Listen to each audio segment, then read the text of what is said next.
wairesi yepanyumba ndiyo yamakadai kuti makutu pabodzi pona kuinangara naika zirikita kudyana zirikita kunyangutana nthawe zetu ndefu kuti munenge mchikangativa zva bwino naika right inasansoda kurowa mpini ndakaviga imbwa tinedza ndiroda kurowa panapa naika right rega timbodaiso anonzi Chelsea Musungwa nechikwata chinonzi cho chawatanga express kanyumbo andiko kanchemera kuti tisasarudzane ndiko kukinimura kwake Chelsea Musungwa nechawatanga express zvikanzizvo aiwa aikona kusarudzana naika munhu wese aiwa munhu wese atori nemukana wekuti anga achitoitawo zvaanoda naika ikaka plus kwete kuti isusu tisi tinongofanira kungoita izvi ndezvanangana aiwa kana naika nekudaro tiri kuita tichizomana nenguva dzedu naika nekuti idzi hatisi kuti dziri kudyirwa kuguta but unonziwo mutapi nanzva kureva kuti utsvukutombwi unounamba ari mavhiribond kumutsi pede kufagamaka naika toita tichiita next tichienda kumberi naika right nekuda kwenguva dzedu ndiri kuita ndichiti ndakarovei ndobva ndarovei ndakakindimura ndokindimura handiitika right reka timbodaiso kanaka kanonziko step father anonzi Chelsea Musungwa naika album rinonzero moto pamba muri kubva sei kukakata kwanoita waya muri kukubva tani kukakata kwake iko kuku anonzi Chelsea Musungwa zvikanziso step father yasho iwe watori kuuma step father anenge anika unkautsinye so amene kuti zvinenge zvichimbofamba sei papapa but azvidikanwe naika maswera sei mese kwamukadai muri kumati mana sei nyika naika tefunga kuti muri kanga tibva zva bwino panonzipo pawairesi yepanyumba ndo pamukati yamakutu pabodzi kuone kupanangara naika tichiita tichikupasani mutapi nanzva utsvukutombwe unounamba naika right tiri kuti takati turu tobva tati dwe handitika rega tikindimure kanaka kanchemera kuti full chicken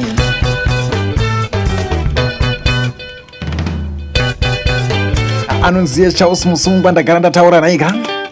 full chicken ndo dzina rakanyumba kamwe kakali pansi pazwi rangu naika tikuti banga msida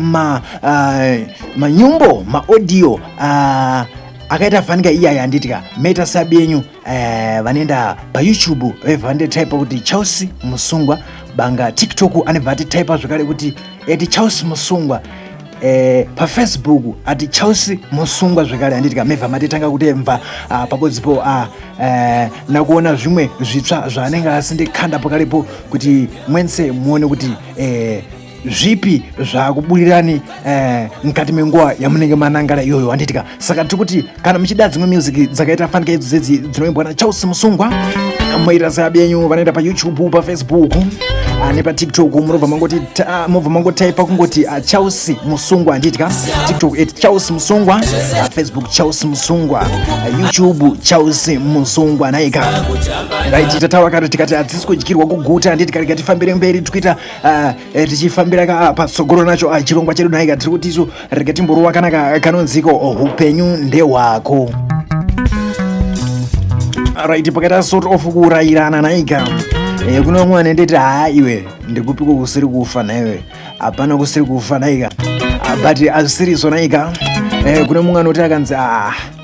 madrugs aya muri kurova yaka munoora mapapu nayo unonzwa achiti mapapu yacho ndeyangu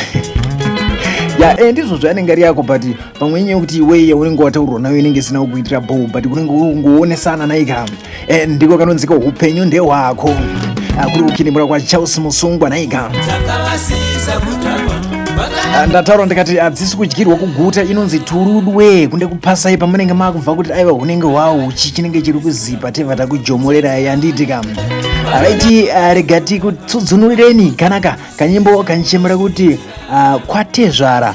kuvakirwe Chelsea Musungwa akanonziko kwatezvara kuvakirwe album rinonziro moto pamba ndo album riri kubvira riri kurova mabviravira naika Chelsea Musungwa nechikwata chinonzi chawatanga express right ndabvira kudhara ndichitaura ndakati kana muchida music dzakadai so handitika because pana umwe nezinga wakuzobvunza wachiti music idzi todziwana kupi ndiri kuti mukaenda pa YouTube handitika makangotypa kuti Charles Musungwa pa Facebook zvakare moti Charles Musungwa, pa TikTok mo mati Charles Musungwa munobva matitanga kutiona podzipo nekumva zvimwe zvima fresh zvinenge zvichandebuwa handitika mevha mazviona pakalipo mezvionera mega pamambozha nhare enyu muri kunyumba kwakale kwamungade muri naika zichidiyana zichinyakutana nthawe zetu tati inonziyo turudwe handitika right here kati kukini mutire kana kanonziko marriage material handitika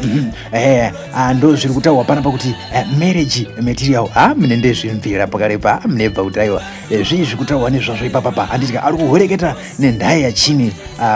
pakalepa apa handitika kanonziko marriage material kuri kukinimbura kwa Charles Musungwa nechikwata chinoziyo chawatanga express.